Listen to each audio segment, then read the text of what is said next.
अचानक से, तो इसी के आगे का पार्ट हम लोग अभी कंटिन्यू करते हैं। तो इन हाइब्रिड ऑर्बिटल्स को देखो एक तरीके से रिप्रेजेंट करने का तरीका है, ठीक है। तो इस तरीके से हाइब्रिड ऑर्बिटल्स कैसे बने, हाइब्रिडाइजेशन क्या हुई, कैसे हुई, ये सारी बातचीत हम लोग कर चुके हैं। अब आगे थोड़े और इसके कंसेप्ट पे या थोड़ी और बातचीत इस पर कर लेते हैं। पॉइंट नंबर 8, हाइब्रिडाइजेशन के बारे में तुम या मैं और क्या क्या जानते हैं, ठीक है। अभी ऐसा क्या होता है, ये आप ये नहीं कह सकते कि जो कार्बन एटम की हाइब्रिडाइजेशन हमेशा sp3 होगी, ठीक है। तुम ये नहीं कह सकते आयोडीन एटम की हाइब्रिडाइजेशन हमेशा sp3d होगी। वो डिफरेंट एक्सपेरिमेंटल कंडीशन पे किसी एक एलिमेंट की हाइब्रिडाइजेशन क्या होगी ये डिपेंड करती है, ठीक है। यानी कि अगर कोई एक एलिमेंट है तो उस एलिमेंट की जो भी हाइब्रिडाइजेशन स्टेट होगी, अभी कैसे क्या होती है, कितनी हाइब्रिडाइजेशन होती है वो भी सीखेंगे, बट किसी भी एलिमेंट की जो हाइब्रिडाइजेशन स्टेट होती है वो डिपेंड करती है एक्सपेरिमेंटल कंडीशंस पे, ठीक है। एक्सपेरिमेंटल कंडीशंस पे वो डिपेंड करेगी, बराबर। जैसे आपका जो कार्बन है, कार्बन आपका sp2 हाइब्रिडाइजेशन में भी रह सकता है, sp हाइब्रिडाइजेशन में भी रह सकता है और sp3 हाइब्रिडाइजेशन में भी रह सकता है। तो ऐसा कोई नियम नहीं बांध सकते हम, जैसे हम लोग मानते हैं ना ऑक्सीजन की वैलेंसी हमेशा -2 या फिर कोवैलेंसी इतनी उतनी, बराबर। वैसे हम लोग कोई नियम नहीं मान सकते, बराबर। हम लोग कोई नियम यहाँ क्रिएट नहीं कर सकते, ठीक है। हमारे पर नियम नहीं है, हम लोगों को वो डिपेंड करेगा कि एक्सपेरिमेंटल कंडीशंस क्या है और उस एक्सपेरिमेंटल कंडीशंस के हिसाब से हम लोग काम करेंगे, ठीक है। अच्छा, पॉइंट नंबर 9, ये तो हमें पता था कि एटॉमिक ऑर्बिटल में जो आपके पास s ऑर्बिटल होता है, आपके पास p ऑर्बिटल होता है, आपके पास d ऑर्बिटल होता है, आपके पास f होता है, इन तीनों के पास डायरेक्शनल नेचर होता है, ठीक है। इन तीनों के पास क्या होता है, डायरेक्शनल प्रॉपर्टीज होती हैं। बट ये जो s होता है इसके पास नॉन डायरेक्शनल नेचर होता है, ठीक है। मैं अगर एटॉमिक ऑर्बिटल की बात करूं तो, लेकिन अब से आज की क्लास से एटॉमिक ऑर्बिटल भूल जाओ, अब कौन आ गए, हाइब्रिड ऑर्बिटल।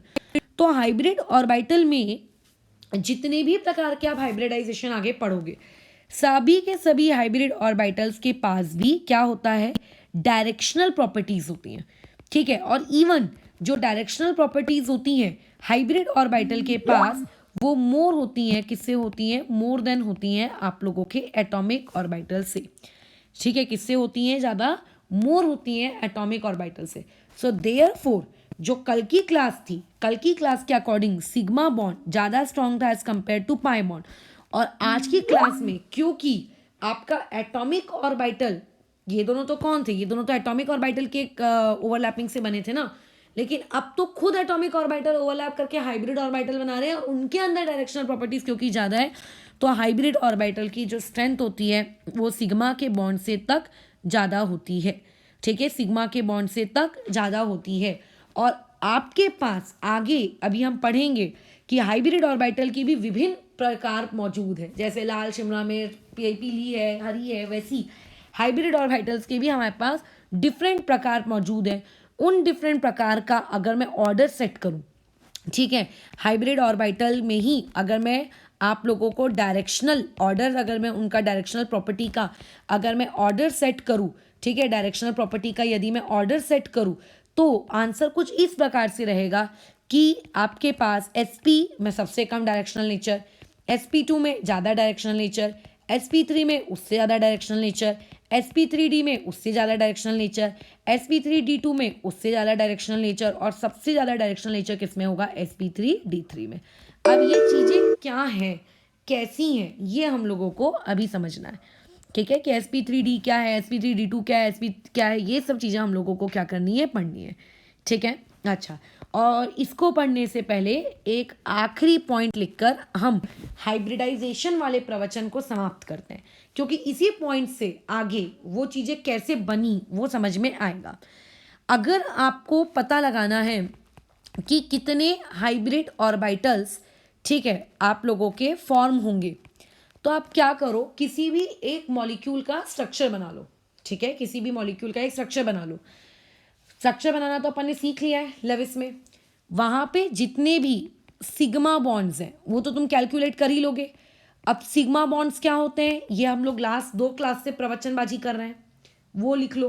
प्लस उस स्ट्रक्चर में जितने भी नंबर ऑफ लोन पेयर्स है, ध्यान से सुनना, मैं लोन पेयर्स की बात कर रही हूँ, लोन पेयर्स है, ठीक है, आफ्टर बॉन्ड फॉर्मेशन, ठीक है, आफ्टर बॉन्ड फॉर्मेशन, ये इसीलिए लिखा गया क्योंकि कई महान अनुभव लोग कुछ अलग अलग कांड कर लेते हैं।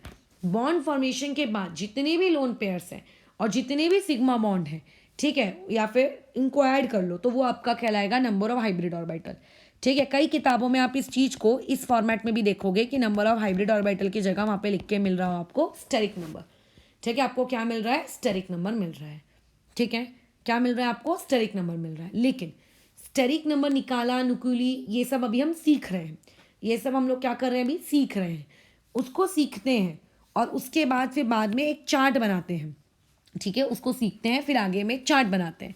स्ट्रक्चर ड्रॉ करना आपको आता है तो इसके हिसाब से अगर मैं तुमसे कहूँ कि H2O का स्ट्रक्चर ड्रॉ करो तो तुमने अभी जैसा भी टूटा फूटा सीखा है उस टूटे फूटे के हिसाब से ये उसका स्ट्रक्चर होता है, ठीक है, ये उसका स्ट्रक्चर होता है। तुम ड्रॉ कर लोगे, अच्छा कर लोगे।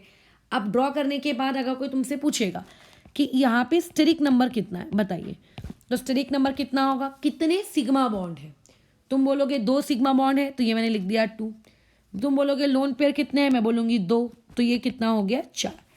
तो इस तरीके से स्टेरिक नंबर आपको कैलकुलेट करना है, ठीक है। फिलहाल मैं सिर्फ स्टेरिक नंबर कैसे निकालते हैं ये बता रही हूँ। फिर जैसे मान लेते हैं मैंने तुमसे कहा CO2 उठा लो, तुम CO2 उठा के ले आए और CO2 में मैं तुमसे बोल रही हूँ कि इसका स्टेरिक नंबर कैलकुलेट करो, तो तुम्हें सबसे पहले क्या करना है, सेंट्रल एटम डिसाइड करके स्ट्रक्चर बना लेना है।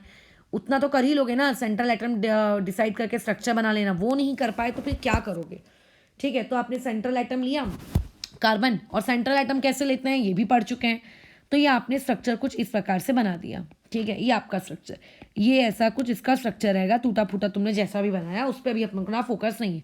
तो याद रखना स्टेरिक नंबर मुझे सेंट्रल एटम का निकालना है क्योंकि हाइब्रिडाइजेशन सेंट्रल एटम के लिए डिफाइन है, ठीक है। तो स्टेरिक नंबर क्या हो गया, सिग्मा बॉन्ड कितने हैं, तो देखो ये एक सिग्मा होता है, ऊपर वाला पाई होता है, ये एक सिग्मा होता है, ऊपर वाला पाई होता है, तो सिग्मा बॉन्ड तो 2 ही है और लोन पेयर कितना है 0, तो स्टेरिक नंबर कितना हुआ 2। यानी कि पाई बॉन्ड को कभी भी स्टेरिक नंबर कैलकुलेट करते वक्त आप इन्वॉल्व नहीं करोगे। कल जब हमने सिग्मा और पाई का डिस्टिंग्विश लिखा था तो वहाँ पे मैंने बताया था कि सिग्मा बॉन्ड क्या कहते हैं, हाइब्रिडाइजेशन और ज्योमेट्री या फिर शेप ऑफ द मॉलिक्यूल पर असर डालती है, लेकिन जो आप लोगों का क्या कहते हैं ये पाई बॉन्ड होता है उसको कोई फर्क नहीं पड़ता कि पाई कितना है नहीं है वगैरह वगैरह, उसको हाइब्रिडाइजेशन को पाई के होने नहीं होने से कोई भी फर्क नहीं पड़ता है, ठीक है। तो ये हो गया स्टेरिक नंबर का पॉइंट। अब आ जाते हैं पॉइंट नंबर 11 पे। अब देखो ये पॉइंट नंबर 11 क्या है, पॉइंट नंबर 11 को समझते हैं, ईजी है, बहुत ही आसान है, जल्दी से समझ भी जाओगे। अब तुम लोगों के पास आप अलग अलग प्रकार के हाइब्रिड ऑर्बिटल्स आप कंबाइन कर सकते हो, आप अलग अलग प्रकार के हाइब्रिड ऑर्बिटल्स क्या कर सकते हो, कंबाइन कर सकते हो। जैसे कि अभी अभी कभी भी ऐसा नहीं होगा कि अकेले एटॉमिक ऑर्बिटल को ही हाइब्रिड ऑर्बिटल कहोगे, मिक्स करना है तो मिक्स करने के लिए आप लोगों को कम से कम 2 एटॉमिक ऑर्बिटल तो चाहिए होंगे ना। यानी कि हाइब्रिडाइजेशन की मिनिमम रिक्वायरमेंट क्या है, मिनिमम रिक्वायरमेंट ये है कि कम से कम आपके पास क्या होना चाहिए, आप लोगों के पास मिनिमम कम से कम 2 एटॉमिक ऑर्बिटल होने चाहिए। 2 से कम होंगे तो नहीं चलेगा, 2 से कम होंगे तो नहीं चलेगा, ठीक है, 2 से कम होंगे नहीं चलेगा। अब देखो रूल क्या है आपका, प्यारा सा सिंपल सा रूल कुछ इस प्रकार से रहेगा, जैसे आपके पास एक S है और एक S एटॉमिक ऑर्बिटल कंबाइन हुआ, मान लेते हैं एक P के साथ, एक S कंबाइन हुआ एक P के साथ। अब P में तुम्हारी मर्जी, तुम कोई भी P ले लो क्योंकि एक P लेना है, अब तुम्हारी मर्जी, तुम्हें जो P लेना है तुम ले लो, उससे कोई दिक्कत नहीं है मुझे। तो मान लेते हैं तुमने लिया कि चलो एक काम करते हैं अपन PX PY PZ में से अपन उठा लेते हैं PX, ठीक है, अपन किसको उठा लेते हैं, PX को उठा लेते हैं। तो S और PX को अगर आप कंबाइन कर रहे हो यानी कि एक S और एक P कंबाइन हो रहा है, तो आप लोगों के पास जो नया हाइब्रिड ऑर्बिटल बनेगा उस हाइब्रिड ऑर्बिटल का नाम होगा sp, बराबर, उस हाइब्रिड ऑर्बिटल का नाम क्या होगा sp। अगर आपके पास एक s है और आप लोगों के पास 2 p है, अब 2 p में से तुम्हें जो p लेना है तुम ले लो, ठीक है, px प्लस py ले लो मान लो, तो वहां से जो नया हाइब्रिड ऑर्बिटल बनेगा वो क्या कहलाएगा, sp2 कहलाएगा, ठीक है, sp2 कहलाएगा। अच्छा, तीसरा केस क्या होगा, आप एक एस ले रहे हो और साथ में 3 पी ले रहे हो, तो वो जो नया हाइब्रिड ऑर्बिटल बनेगा वो क्या कहलाएगा, sp3 कहलाएगा। ठीक है। अच्छा, अब अगर आप एक एस ले रहे हो, एक 3p ले रहे हो और एक डी ले रहे हो, तो इसमें जो नया हाइब्रिड ऑर्बिटल बनेगा वो एक्चुअल में दो प्रकार के होते हैं। ठीक है, वो आपका dsp3 भी हो सकता है और sp3d भी हो सकता है। जो dsp3 ये आप पढ़ेंगे 12th क्लास में, या फिर 12th में हम ये सीखेंगे कि किस तरीके से dsp3 और sp3d का पता लगाना है, इवन जब आप s और 3p का कॉम्बिनेशन किए हो। अच्छा, इसको अपन थोड़ा सा यहाँ से हटाते हैं, नहीं तो तुम्हें पीडीएफ जब तुम पढ़ोगे तब तुम्हें दिखेगा नहीं कुछ। 2 मिनट, इसको यहाँ करते हैं। हाँ, तो अब यहाँ पे तुम चेक करो, जब एक एस और एक पी कंबाइन हुए तो स्टेरिक नंबर कितना है, स्टेरिक नंबर है 2, एक एस एक पी।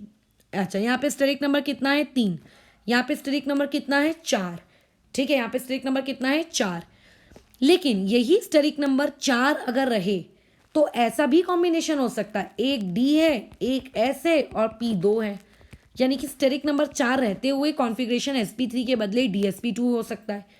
dsp2 कब होगा, ये 12th क्लास के कोऑर्डिनेशन केमिस्ट्री में हम पढ़ेंगे। ठीक है। अच्छा, उसके बाद यहाँ पे स्टेरिक नंबर कितना हो गया, यहाँ पे स्टेरिक नंबर हो गया आपका 5। फिर स्टेरिक नंबर कितना हो सकता है 6। आपने एक एस ले लिया, 3 पी ले लिए और आपने 2 डी ले लिए, तो स्टेरिक नंबर आपका कितना हो गया 6। जब स्टेरिक नंबर 6 होगा तो उस हाइब्रिडाइजेशन को क्या कहेंगे, sp3d2 कहेंगे, या फिर और d2sp3 भी कह सकते हो। यहाँ पे ये दोनों में ऐसा कुछ है नहीं, लेकिन इसको बजान दो, बात का ही रहने दो। अगर स्टेरिक नंबर आपके पास 7 है तो आप क्या ले सकते हो, एक एस 3p और 3d ले सकते हो। तो ये वाला जो कॉम्बिनेशन क्या कहलाएगा आपका, sp3d3 कहलाएगा। तो ये इंपॉर्टेंस होती है स्टेरिक नंबर की। आप स्टेरिक नंबर निकालो, आपको हाइब्रिडाइजेशन पता चल जाएगी। जैसे अभी ऊपर वाटर वाले केस में हम लोगों ने स्टेरिक नंबर निकाले थे, बराबर। यहाँ पे स्टेरिक नंबर कितना आ गया था, स्टेरिक नंबर को एक काम करते हैं हम लोग, एक सिंबल होता है, सिंबल SN ऐसा लिख लेते हैं, जान दो। तो बताओ स्टेरिक नंबर कितना हो जाएगा, 2 सिग्मा बॉन्ड, यानी कि हो गया 2 प्लस 2 लोन पेयर, ये यानी कि स्टेरिक नंबर बराबर 4। अब तुम देखो कि स्टेरिक नंबर बराबर 4 आप लोगों का कहाँ है, कहाँ है, कहाँ है, कहाँ है, कहाँ है। स्टेरिक नंबर 4 में 2 हाइब्रिडाइजेशन है, sp3 और dsp2। क्या लिखें, तो आप अभी 11th में उसको sp3 ही मार्क करना, जब आप 12th में आ जाओगे तब आप वाला कंसेप्ट पढ़ोगे तब समझ में आएगा। ठीक है। अच्छा, नेक्स्ट सवाल में आ जाते हैं, अमोनिया। अमोनिया में बताओ हाइब्रिडाइजेशन क्या होगी, ये जो चीज़ होती है ना, इस चीज़ को हम लोग हाइब्रिडाइजेशन कहते हैं। इस पर्टिकुलर चीज़ को हम लोग क्या कहते हैं, हाइब्रिडाइजेशन। यानी कि हाइब्रिडाइजेशन के लिए इंसान को कुछ आए ना आए स्ट्रक्चर बनाना आना चाहिए। ठीक है, स्ट्रक्चर के बिना नहीं होगा।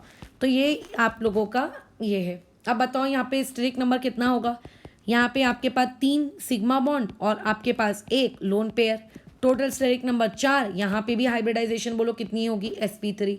ठीक है। अच्छा, ऊपर में क्या किए थे, CO2 किए थे।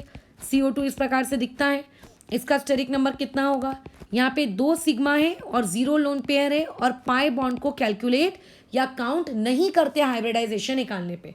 जब स्टेरिक नंबर 2 होता है तो 2 वाले स्टेरिक नंबर पे कौन सी हाइब्रिडाइजेशन होती है, sp हाइब्रिडाइजेशन होती है। तो यानी कि कार्बन डाइऑक्साइड में जो कार्बन है उस कार्बन की हाइब्रिडाइजेशन कितनी है या क्या है, उसकी हाइब्रिडाइजेशन sp है। ठीक है, उसकी हाइब्रिडाइजेशन क्या है, sp है। अब मान लेते तुमसे किसी ने कार्बोनेट आयन का पूछा, CO3 2 निगेटिव, तो स्ट्रक्चर बनाना सिखाए हैं ना तुम्हें, तो उस स्ट्रक्चर के बेसिस पे आ जाओ, C डबल बॉन्ड O आ जाएगा, यहाँ पे O ये इस तरीके से रहता है, O निगेटिव, यहाँ पे रहता है O निगेटिव। स्ट्रक्चर बनाना आना चाहिए। अब किसी ने कहा स्टेरिक नंबर कैलकुलेट करो, चलो करते हैं। क्या हो जाएगा, ये सिग्मा बॉन्ड, ये सिग्मा बॉन्ड, ये सिग्मा बॉन्ड और ये पाई बॉन्ड, यानी कि 3 सिग्मा बॉन्ड। क्या कोई लोन पेयर है, 0 लोन पेयर। स्टेरिक नंबर कितना, 3। स्टेरिक नंबर 3 यानी कि हाइब्रिडाइजेशन कौन सी, sp2। ठीक है। अच्छा, आ जाओ उसके बाद 3 में SnCl2। ठीक है, अभी 3 ये कौन से ग्रुप का है, कार्बन, सिलिकॉन, जर्मेनियम, उन्हीं के नीचे आता है ये। तो इसका कैसा रहेगा, ये अपने पास ऐसे 2 बॉन्ड बनाएगा और यहाँ पे 2 लोन पेयर रखेगा, मतलब 1 लोन पेयर रखेगा। तो यहाँ स्टेरिक नंबर कितना हो जाएगा, 2 bond pair, 2 bond sigma bond और 1 लोन पेयर, टोटल 3 आ गया। और जब ये स्टेरिक नंबर 3 होता है यानी कि हाइब्रिडाइजेशन sp2। अब मान लेते हैं SnCl2 के बदले में HgCl2 होता, तो तुम्हें पता होना चाहिए कि HgCl2 एक तो पहले तो Hg 6th पीरियड का प्राणी है। Hg कौन से पीरियड का प्राणी है, Hg 6th पीरियड का प्राणी है। अगर मैं इसका इलेक्ट्रॉनिक कॉन्फ़िगरेशन लिखूं तो किसी ना किसी इनर्ट गैस तक तो इसका कॉन्फ़िगरेशन भरा ही होगा, क्योंकि ये 6th पीरियड का प्राणी है तो इसका इसमें 6s2 होगा और 3d10 होगा। क्यों 3d10 होगा? जिंक, कैडमियम, मर्क्यूरी तीनों एक दूसरे के नीचे आते हैं। जिंक में क्योंकि 10 इलेक्ट्रॉन होते हैं इसीलिए मर्क्यूरी में भी 10 इलेक्ट्रॉन है। इन केस ऑफ HgCl2 यहाँ पे ऑक्सीडेशन स्टेट Hg की कितनी है? +2 बराबर। Hg कौन सी स्टेट में? +2 के फॉर्मेट में है। तो अगर मैं इलेक्ट्रॉनिक कॉन्फ़िगरेशन Hg2+ का सोचूं तो Hg2+ का इलेक्ट्रॉनिक कॉन्फ़िगरेशन क्या होगा? Inert gas 6s0। याद रखना डी वाले केस में इलेक्ट्रॉन्स दिए डी को जाते हैं लेकिन निकाले एस से जाते हैं पहले। ठीक है, निकाले किससे जाते हैं? पहले एस से निकाले जाते हैं। तो ये आ गया 6s0 3d10। अब ये तो कंप्लीटली फिल्ड है, no unpaired electrons, no unpaired electrons बराबर। कोई भी यहाँ पे लोन अनपेयर्ड नहीं मतलब लोन पेयर नहीं। तो इस हिसाब से ये कैसा दिखेगा? Hg, इधर एक Cl, इधर एक Cl, कोई लोन पेयर नहीं। और तो स्टेरिक नंबर जब तुम कैलकुलेट करने गए 2 सिग्मा बॉन्ड है, 0 लोन पेयर है तो स्टेरिक नंबर आ गया 2। तो यहाँ से हाइब्रिडाइजेशन कितनी आ गई? sp। ठीक है, तुम्हें बोला गया HNO3 का निकालो, HNO3 वर्सेस HNO2 इन दोनों में निकालो। तो पहले तो स्ट्रक्चर बना लो। स्ट्रक्चर बनाने का क्या होगा? N यहाँ पे OH रहेगा, यहाँ पे डबल बॉन्ड O रहेगा, यहाँ पे O रहता है, ये इस तरीके से, ये ऐसा O नेगेटिव। HNO2 का स्ट्रक्चर बनाने का N रहता है, डबल बॉन्ड O रहता है, इधर में OH रहता है और इधर पे लोन पेयर रहता है। ठीक है, स्टेरिक नंबर कैलकुलेट करते हैं। कितने यहाँ पे सिग्मा बॉन्ड है वो देखो, 1 सिग्मा। हाँ, अब लोगों देखो महान लोगों ने क्या करते हैं, वो ऑक्सीजन और हाइड्रोजन के बीच का भी सिग्मा काउंट कर लेते हैं। तुम्हें सेंट्रल एटम ने कितने सिग्मा बनाए ये काउंट करना है, ऑक्सीजन ने कितने बनाए, हाइड्रोजन ने कितने बनाए ये सब नहीं देखना है। तो यहाँ पे क्या आ जाएगा? Sigma sigma sigma, 3 sigma. अच्छा, नाइट्रोजन के ऊपर कोई लोन पेयर होगा क्या? हो ही नहीं सकता। ठीक है, हो ही नहीं सकता। तो ऐसे में 0 लोन पेयर। तो कितना आया? Steric number 3। So hybridization will be what? sp2। HNO2 में आ जाओ। HNO2 में स्टेरिक नंबर कितना होगा? 2 सिग्मा है और 1 लोन पेयर है। ठीक है, तो कितना आ जाएगा? 3। तो यहाँ पे भी हाइब्रिडाइजेशन कितनी होगी? sp2 होगी। ठीक है, अच्छा, तो मेरे हिसाब से अब चीज़ें क्लियर हो रही होंगी धीरे धीरे। जिस मॉलिक्यूल को लेकर आज की क्लास की स्टार्ट की थी CH4, उसका भी स्टेरिक नंबर निकाल लेते हैं।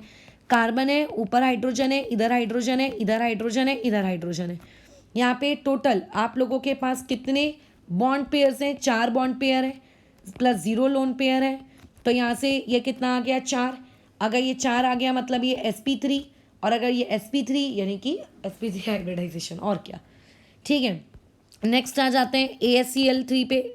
आर्सेनिक बराबर नाइट्रोजन फैमिली का मेंबर है, तो नाइट्रोजन फैमिली का मेंबर है मतलब 3 बॉन्ड तो कम से कम बनाएगा ही बनाएगा और 1 लोन पेयर रखेगा। तो यहाँ से स्टेरिक नंबर आपके पास कितना आ जाएगा? Steric number will be 3 sigma bond plus 1 lone pair, so total will be 4। तो अगर ये टोटल 4 हो गए तो hybridization will be what? sp3 hybridisation.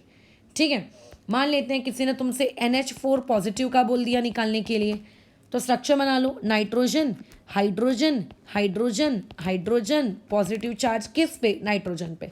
हमें पॉजिटिव चार्ज के होने नहीं होने से कोई फर्क नहीं पड़ता। स्टेरिक नंबर कितना हो गया आपके पास? 4 सिग्मा बॉन्ड है और कितने हैं? 0 लोन पेयर है।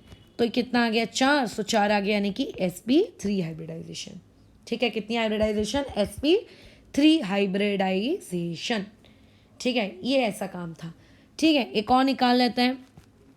I3 निगेटिव का निकाल लो। लो कैसा होता है इसका स्ट्रक्चर? टोटल आयोडीन के पास 7 वैलेंस इलेक्ट्रॉन होते हैं। क्या हो गए? क्या 7 नहीं, एक टिम्बी और एक बॉन्ड बनाएगा वो I के साथ और एक और बॉन्ड बना लेगा I के साथ। तो टोटल उसने कितने बॉन्ड बनाए? 2 सिग्मा बनाए। कितने लोन पेयर बच गए उसके पास? देखो उसके पास ये एक पेयर बचा, ये एक पेयर बचा, बट ये तो पेयर्ड ही नहीं है, ये तो पेयर्ड ही नहीं है। तो ध्यान दें यहाँ पे मैंने निगेटिव लिखा है। निगेटिव का मतलब क्या होता है? एक इलेक्ट्रॉन और लाया गया, मतलब वैलेंस इलेक्ट्रॉन में 7 के बदले अब कितने होंगे? 8। तो ये भी पेयर्ड है। तो यहाँ पे 3 लोन पेयर है। अगर पेयर्ड नहीं होता तो उसको काउंट नहीं करते। ठीक है, तो यहाँ पे 5 आ गया। 5 आ गया मतलब sp3d। ठीक है, sp3d, ये dsp3 भी हो सकता है, बट क्योंकि अभी आप 12th में नहीं हो, आपने कोऑर्डिनेशन केमिस्ट्री नहीं पढ़ी है, तो आप उसको sp3d लिखो। आपको कैलकुलेट करने को बोला गया I3 पॉजिटिव। I3 पॉजिटिव मतलब 7 वैलेंस इलेक्ट्रॉन एक आई के आजू बाजू होने चाहिए थे, बट एक इलेक्ट्रॉन उन्होंने कम कर दिया, तो यानी कि 6 बचे। 6 में से 2 इलेक्ट्रॉन को उसने यूज़ कर लिया 2 आई के साथ बॉन्ड बनाने में, तो यानी कि जब तुम स्टेरिक नंबर कैलकुलेट करोगे तो 2 सिग्मा बॉन्ड होंगे और लोन पेयर्स कितने होंगे 2, तो 2 सिग्मा 2 लोन टोटल 4 यानी कि विच हाइब्रिडाइजेशन sp3। तो सोचो एक निगेटिव और एक प्लस की वजह से कितना फर्क आ गया, एक निगेटिव और एक प्लस की वजह से कितना फर्क आ गया। तो ये सारी चीज़ें हैं छोटी छोटी सी, जो ऐसा लगता है कि कठिन है, बट बेसिकली कठिन होती नहीं है, बहुत ही सिंपल सिंपल सी चीज़ें होती हैं। तो मेरे हिसाब से अब तुम्हें हाइब्रिडाइजेशन निकालने में कोई भी किसी भी प्रकार की कोई झंझट या कोई तकलीफ नहीं है। कुछ इनर्ट गैसेस वालों का निकाल लेते हैं। लेट से तुम्हें निकालना है XeF3 पॉजिटिव। जेनॉन अपने आजू बाजू में कितनी बिंदियां रखता है, 8 बिंदियां रखता है। एक हटा दो तो बची कितनी, 7 बिंदियां, 1 2 3 4 5 6, कितनी हो गई 7। उनमें से 3 बिंदियों ने फ्लोरीन के साथ बॉन्ड बना लिया।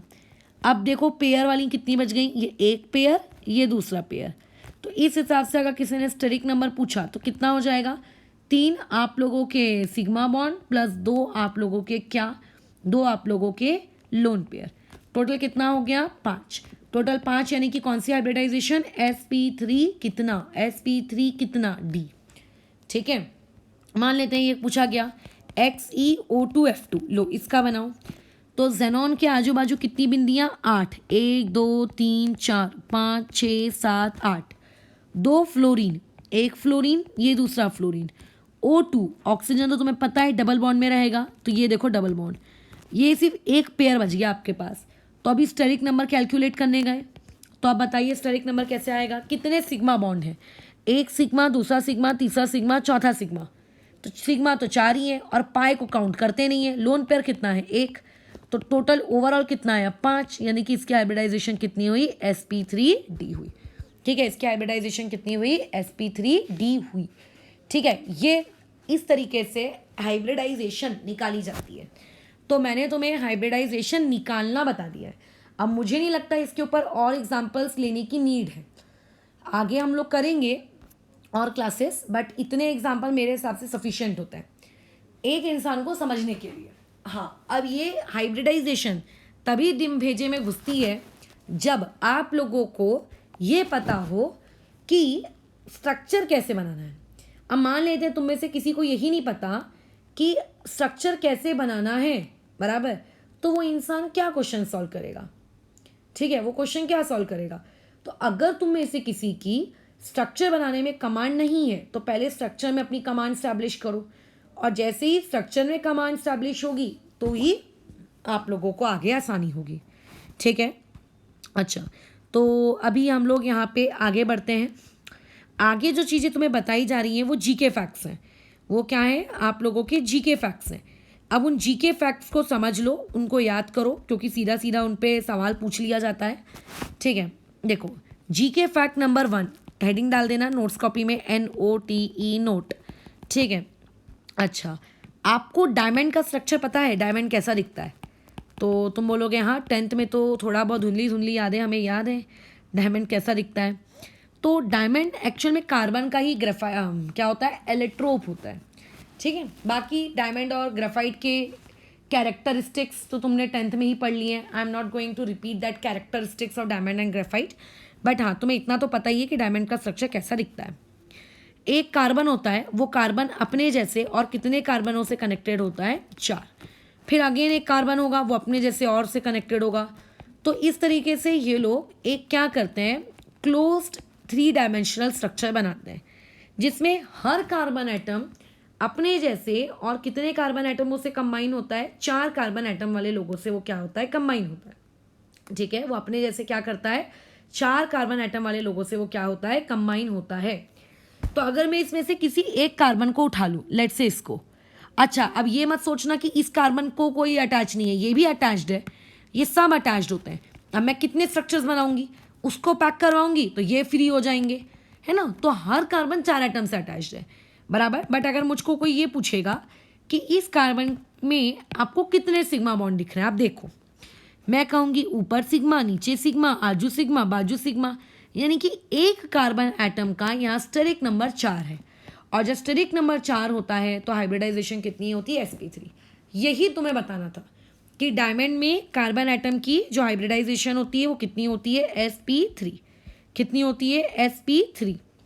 लेकिन बाकी जो चीज़ें हैं वो तुमने बचपन में पढ़ी हैं कि diamond been a non metal, it is क्या कहते हैं, lustrous, it is hardest matter, ठीक है, it is poor conductor of heat and electricity, ठीक है, और it is diamagnetic in nature. ये तुमने नहीं पढ़ा, ये अपने दिमाग में डाल लो, ये भी एक जीके फैक्ट है। डाई मैग्नेटिक इन नेचर, ये क्या होता है, डाई मैग्नेटिक इन नेचर, बराबर, ये आपको पता होना चाहिए, जो कि आपको बता दिया गया है, ख़त्म हो गया। ठीक है, जो आपको नहीं पता था वो बता दिया, जो पता है वो सब क्यों बताने में टाइम पास करना। अच्छा, अभी डायमंड का एक और भाई होता है, कौन होता है वो डायमंड का एक और भाई, तुम्हें पता होना चाहिए। डायमंड का एक और भाई होता है ग्रेफाइट। ठीक है, डायमंड का एक और भाई कौन है, ग्रेफाइट। अब हम लोग ग्रेफाइट का स्ट्रक्चर देख लेते हैं कि ग्रेफाइट किस तरीके का दिखता है। तो ग्रेफाइट को लेकर भी तुमने 10th स्टैंडर्ड में बहुत सारी चीज़ें पढ़ी होंगी कि ग्रेफाइट डायमंड के जैसे हार्ड नहीं है बल्कि सॉफ्ट है। डायमंड के जैसे वो लश्चरस नहीं है, शाइनी नहीं है, लेकिन डायमंड जहाँ पुअर कंडक्टर होता है इलेक्ट्रिसिटी का, वहीं पे आपका ग्रेफाइट गुड कंडक्टर होता है। आखिर क्यों वो गुड कंडक्टर होता है, किस वजह से ग्रेफाइट को एक गुड कंडक्टर कहा जाता है, रीज़न क्या है ग्रेफाइट को गुड कंडक्टर कहने का? तो उसका रीज़न उसके स्ट्रक्चर पे है। जिस प्रकार से डायमंड में हर कार्बन एटम अपने जैसे 3 कार्बन एटम से कनेक्टेड होता है, ग्रेफाइट में ऐसा नहीं होता। ठीक है, ग्रेफाइट में ऐसा नहीं होता। ग्रेफाइट के अंदर में उसकी जो बॉन्डिंग होती है वो किसके, कार्बन डायमंड के बॉन्डिंग के जैसी नहीं होती, उसकी बॉन्डिंग थोड़ी सी क्या होती है, अलग होती है। कैसे अलग होती है? पहली बात तो वो हेक्सागोनल लेयर बना के रखता है। जैसे ये एक कार्बन एटम है, ये एक कार्बन एटम, ये एक बॉन्ड बनाएगा, ये इसका दूसरा, ये ऐसे ये जितने वर्टेक्स दिख रहे हैं, हर वर्टेक्स पे एक एक कार्बन एटम है, हर वर्टेक्स पे एक एक कार्बन एटम है। ठीक है, हर वर्टेक्स पे एक एक कार्बन एटम है। ये देखो, ये ऐसे, ये आपकी एक हेक्सागोनल लेयर होती है। ऐसी और भी बहुत सारी हेक्सागोनल लेयर होती हैं। ठीक है, ये उनमें से हमने सिर्फ एक लेयर ड्रॉ की। ऐसी ग्रेफाइट में और भी बहुत सारी लेयर्स होंगी, ऐसी ग्रेफाइट में और भी बहुत सारी लेयर्स होंगी। हम लोग क्या कह रहे हैं, सिर्फ एक लेयर को कंसिडर कर रहे हैं। हम लोग क्या कर रहे हैं, सिर्फ एक लेयर को कंसिडर कर रहे हैं। ऐसी और भी बहुत सारी लेयर्स होंगी आजू बाजू में। ठीक है, ऐसी किस में होगी, आजू बाजू में और भी लेयर्स होंगी। वैसे ही नीचे में एक और लेयर होती है, ये देखो ऐसे, ये ऐसे, ये ऐसे, ये ऐसे, ये एक लेयर। फिर ऐसे ही एक और हेक्सागोनल लेयर बना लो, ये लो, ये ऐसे, ये ऐसे। ठीक है, ये इधर, ये इधर, ये इधर, एक मिनट, ये इधर, ये इधर, ये ऐसी एक लेयर है। अच्छा, अब क्या होता है, तुम ये देखोगे कि पहली बात तो ये जो आपका ग्रेफाइट है, ग्रेफाइट में आप लोगों का जो कार्बन एटम होता है, पहले तो पूरा का पूरा ग्रेफाइट खुद डायमैग्नेटिक होता है नेचर में। पहले तो पूरा का पूरा खुद ग्रेफाइट डायमंड के जैसे कैसा होता है, डायमैग्नेटिक होता है नेचर में। ठीक है, डायमैग्नेटिक के बारे में हम लोगों ने जानकारी इकट्ठा कर ली कि वो डायमैग्नेटिक था नेचर में, बराबर। अच्छा, और उसके अलावा और क्या होता है, ग्रेफाइट के बारे में कोई और जानकारी तुम लोगों को पता है? हाँ, वो ये होता है, डायमंड में, सॉरी, ग्रेफाइट में जो ये एक कार्बन एटम होता है, ठीक है, ये ग्रेफाइट में आप लोगों का जो एक कार्बन एटम होता है, वो कार्बन एटम की जब तुम हाइब्रिडाइजेशन कैलकुलेट करने जाओगे तो वो हाइब्रिडाइजेशन निकल कर आती है sp2। कितनी निकल के आती है, sp2, बराबर। कितनी निकल के आती है, sp2। ये कितने लोगों से कनेक्टेड होता है, 3। डाउट आएगा कि कैसे 3 दिख नहीं रहा मुझको, तो देखो देखते हैं। इस एटम को कंसिडर करो। अब देखो ये कितने लोगों से कनेक्टेड है, आंखें फाड़ कर। ये पहले से, ये दूसरे से, ये तीसरे से, है ना। कार्बन मैक्सिमम कितने लोगों से कनेक्ट हो सकता है, 4। बट एक कार्बन एटम आप लोगों का ग्रेफाइट के अंदर में सिर्फ और सिर्फ कितना बॉन्ड बनाता है, सिर्फ 3 बॉन्ड बनाता है, वो 3 सिग्मा बॉन्ड। इसीलिए उसकी हाइब्रिडाइजेशन कितनी होती है, sp2। और इस बेचारे के पास एक इलेक्ट्रॉन पड़ा हुआ रहता है। इसको लोन पेयर तो नहीं बोल सकते क्योंकि अकेला है ना, इसके पास एक इलेक्ट्रॉन पड़ा हुआ रहता है। और इसी एक इलेक्ट्रॉन की वजह से electricity, because of this electron, ठीक है, because of this mobile electron, valence electron, graphite conducts electricity. Graphite conductor होता है, इट इज कंडक्टर। तो वो कंडक्टर क्यों होता है ये भी समझ में आ गया। अच्छा, और उसके अलावा वो sp2 होता है। अब सोचो, लोगों को ना यहाँ अंडा देते हैं वो लोग, यहाँ उनको जो सेकेंड चैप्टर है, सेकेंड चैप्टर में ये बता तो दिया जाता है कि देखो डायमैग्नेटिक मतलब नो अनपेयर्ड इलेक्ट्रॉन, पैरामैग्नेटिक मतलब पेयर्ड, नो क्या कहते हैं, अनपेयर्ड इलेक्ट्रॉन होने चाहिए। तो उनको ऐसा लगता है कि हाँ यार, डायमंड ने तो 4 बॉन्ड बनाता था, 4 बॉन्ड बना लिया, तो डायमंड के पास तो कोई अनपेयर्ड इलेक्ट्रॉन नहीं है, चलो ठीक है डायमंड डायमैग्नेटिक है, वी डू एग्री। बट उनको इच्छा मचती है ग्रेफाइट को पैरामैग्नेटिक करने की, क्योंकि उन्हें लगता है कि अरे देखो देखो ये तो है एक अनपेयर्ड इलेक्ट्रॉन, ये अनपेयर्ड इलेक्ट्रॉन नहीं है, ठीक है, इसीलिए डायमैग्नेटिक है। कई ऐसी चीज़ें हैं जो आपका हाइब्रिडाइजेशन से भी नहीं समझेंगी, क्यों कैसा क्या, ठीक है, वो आप लोगों को पता चलेगा किस चीज़ में आगे जाके जब आप एमओटी वगैरह पढ़ोगे। अच्छा, ये हो गया हम लोगों का, ठीक है, ये डन हो गया। अब उसके अलावा आपने 10th में एक और चीज़ पढ़ी थी, वो क्या पढ़े थे, वो ये पढ़े थे कि जो आपका ग्रेफाइट होता है वो ग्रेफाइट, ठीक है, आप लोगों का लुब्रिकेंट के जैसे यूज़ किया जा सकता है। क्यों लुब्रिकेंट के जैसे हम लोग क्यों यूज़ करते हैं ग्रेफाइट को, वो इसीलिए क्योंकि ग्रेफाइट की जो ऊपर की एक हेक्सागोनल लेयर है और जो नीचे की जो हेक्सागोनल लेयर है, इन दोनों के बीच में ना ये एक वीक वैंडरवाल फोर्सेस होते हैं, एक वीक वैंडरवाल फोर्सेस। ये कोई इस यहाँ पे एक लेयर और दूसरे लेयर के बीच में कभी भी याद रखना क्या नहीं होता है आप लोगों का, कोई इलेक्ट्रॉन शेयर नहीं होते, जस्ट एक इमेजिनरी अट्रैक्टिव फोर्स है। तो ये आप लोगों का क्या है, एक वीक वैंडरवाल फोर्स है। जैसे ही आप प्रेशर लगाते हो तो ये एक लेयर दूसरी लेयर के ऊपर स्लाइड कर जाती है, और जिसकी वजह से आप लोगों का जो ग्रेफाइट है वो क्या हो जाता है, आपका लुब्रिकेंट के जैसे यूज़ करता है। तो ये हो गई हमारी एक कहानी। अब दूसरी कहानी में आ जाते हैं, ठीक है, चलो तीसरी कहानी आ गई हमारी इस टॉपिक पे।